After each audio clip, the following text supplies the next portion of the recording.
Salam sejahtera dan hai, nama saya Fiana Jimbin. Pada hari ini, saya dan pasangan saya, Farizati, akan membentangkan hasil kajian kami yang bertajuk Menginsankan Sains dan Teknologi.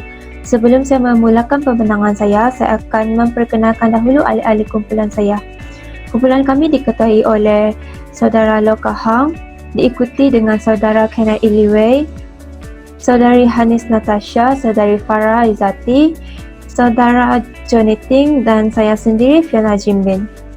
Apakah sains dan teknologi? Sains menurut English Oxford Dictionary, sains ialah satu cabang ilmu yang mengkaji sekumpulan pernyataan yang terbukti atau dengan fakta-fakta yang ditinjau dan disusun secara sistematik dan dihimpun dalam bentuk-bentuk yang umum. Manakala, teknologi pula boleh didefinisikan sebagai pengaplikasian ilmu sains atau apa jua ilmu secara sistematik yang membawa kepada perubahan untuk memudahkan kehidupan manusia.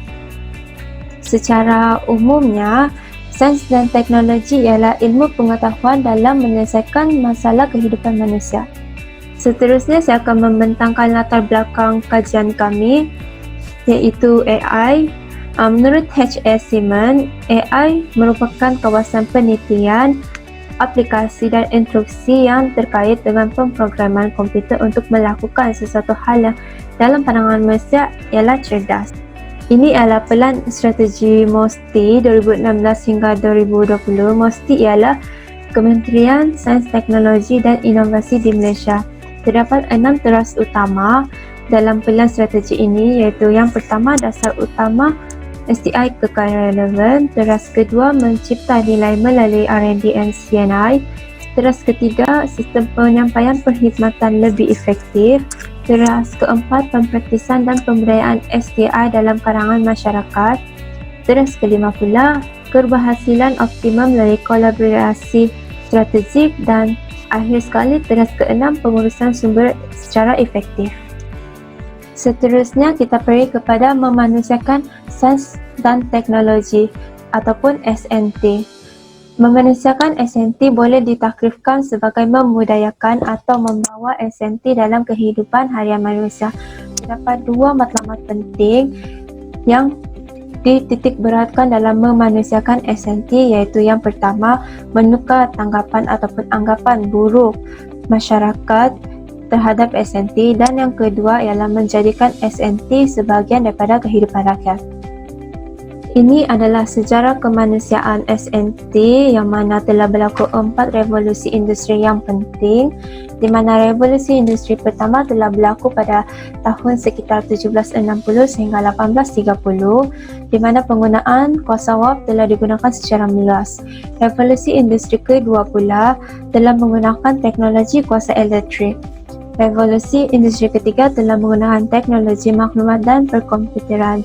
Untuk maklumat semua, revolusi industri ketiga ini telah memberi impak yang sangat besar terhadap perkembangan sains dan teknologi di dunia kita.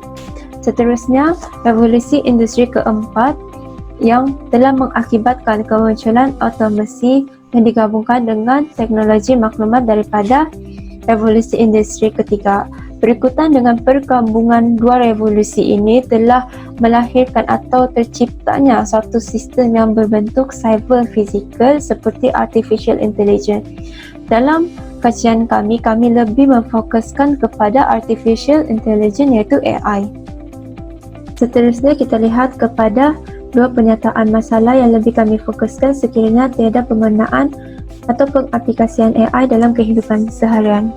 Masalah pertama ialah kekurangan tenaga kerja dan masalah yang kedua ialah kekangan masa. Sains dan teknologi amat membantu manusia dalam abad ini.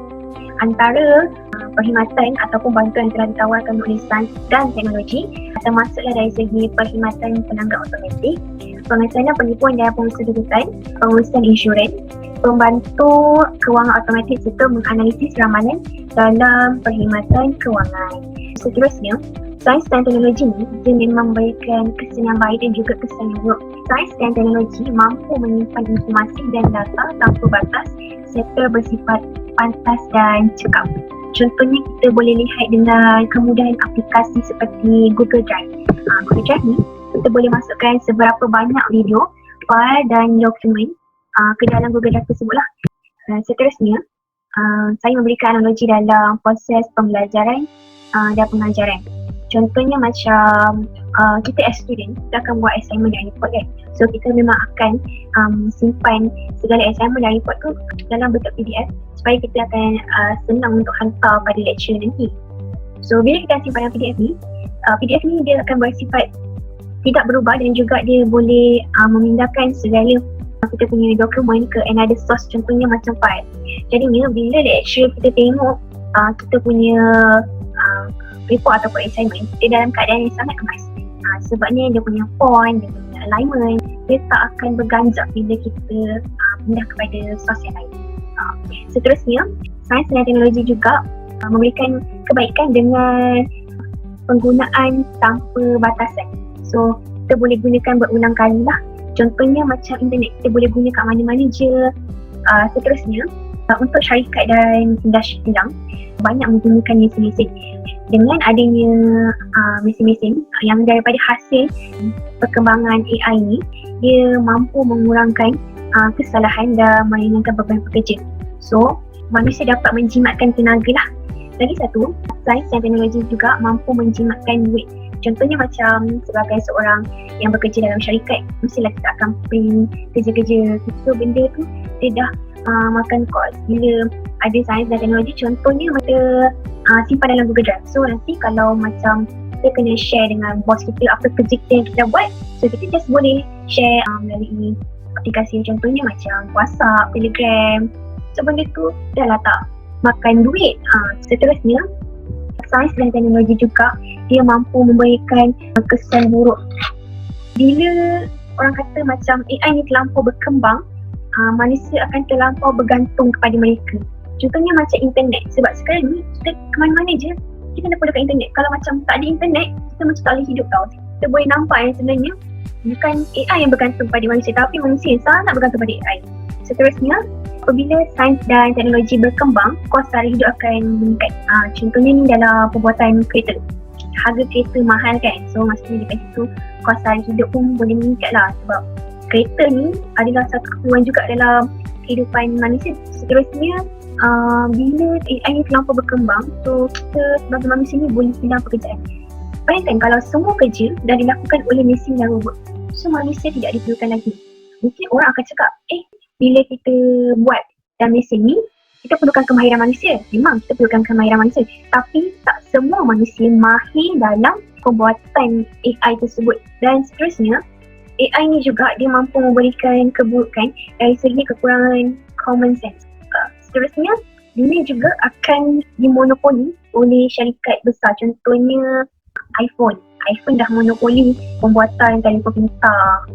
Selain itu, kecerdasan AI juga terbatas serta akan sukar dikawal pada masa hadapan dan juga mampu berpotensi membunuh manusia. Contohnya bila kita terlampau bekerja keras sangat untuk menghasilkan AI yang sangat berkualiti, kita tak akan cukup rehat. So benda tu boleh efek kepada kita punya kesihatan lah. Dan ada satu, kecerdasan AI terbatas ni sebabkan manusia yang cipta, dia tak boleh pergi lebih jauh daripada tu. Seterusnya, saya akan proceed dengan kaji selidik yang kita orang dah lakukan secara atas talian dengan menggunakan Google Forms. Ada lebih kurang 6 soalan dah diajukan kepada responden dan ini di-rate daripada sangat tidak setuju, sederhana setuju dan sangat setuju. Untuk soalan pertama, kami memberikan responden, adakah mereka merasakan penggunaan AI dapat menjimatkan masa untuk melakukan usaha rumah seperti mencuci baju, menutup lampu dan membersihkan lantai. Sebanyak 13 orang responden dengan jumlah peratusan sebanyak 50% bersetuju dengan penggunaan AI ini dapat menjimatkan masa. Seterusnya, sebanyak 9 orang paling tinggi dia memilih sederhana setuju dengan merasakan AI mempunyai risiko pembocoran maklumat peribadi kerana sistem AI mengumpul data peribadi penggunanya. Seterusnya, 12 orang bersetuju bahawa AI dapat mengurangkan risiko berlakunya kecederaan dan kematian manusia. Selain itu, AI juga lebih efektif dalam menguruskan pelbagai urusan berbanding penggunaan tenaga manusia kerana ia tidak akan mengalami kepenatan. So sebanyak paling tinggi 9 orang responden dengan 34% sangat setuju dengan kenyataan ini.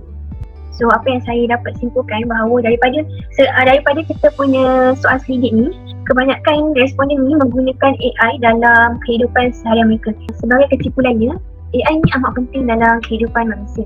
AI memang ada kebaikan dan keburukan. Cuma kita as manusia yang mampu berfikir dengan lebih matang dan juga waras daripada AI ni, tentukan sama ada kita nak gunakannya dengan secara baik ataupun tidak.